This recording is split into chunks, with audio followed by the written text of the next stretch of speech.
ka ireto membre ny SEC voafana ireto no ampiofana ireo membre ny bureau ampifidianana isaky ny commune misy azy izay atomboka ny 3 Oktobre izao. Votoatiny atrikasa fampiofanana izao ny fitantanana ny bureau ampifidianana ho fiatrehana izany amin'ny ankapobeny. Zay no anisan'ny zava-dehibe tsy maintsy nampitaina amin'ny fampiasana ny bulletin tokana ary eo koa ny fampiasana ny cachet X. Izany na tsy zany ny fahefan'ny président ny bureau de vote ko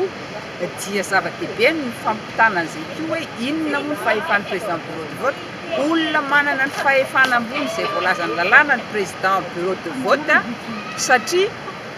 manana ny atao hoe pouvoir de réquisition izy, afaka miantso mpitandro filaminana izy raha misy manakorotana ao bureau de vote na manodidina.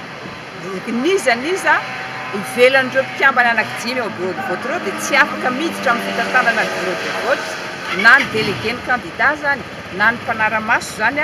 na izahay CENI izay manao ny mpanara-maso ara dia tsy mitantana ny bureau de vote fa manaraka fotsiny ihany ny fomba fitantanana. Raha misy ny délégué ny candidat na ny mpanara-maso mpifidianana te hanao toromarika na filazana fa tsy manaja ny lalàna ny ao amin'ny bureau de vote na nahita zavatra izay hitany fa iveriny tsy ara-dalàna dia misy taratasy manokana natokana zany ao anoratany zareo an'izay hoe fanamarihana tsy fanarahan-dalàna izay fa izy kosa dia tsy afaka miditra mihitsy amin'ny fitantanana ny fanelingelenana fizotran'ny fifidianana. Nandritra izany ihany koa no nanomezana vahaolana akana ireo voka-pifidianana amin'ireo commune lavitra sy sarodalana amin'ny district midadasika ny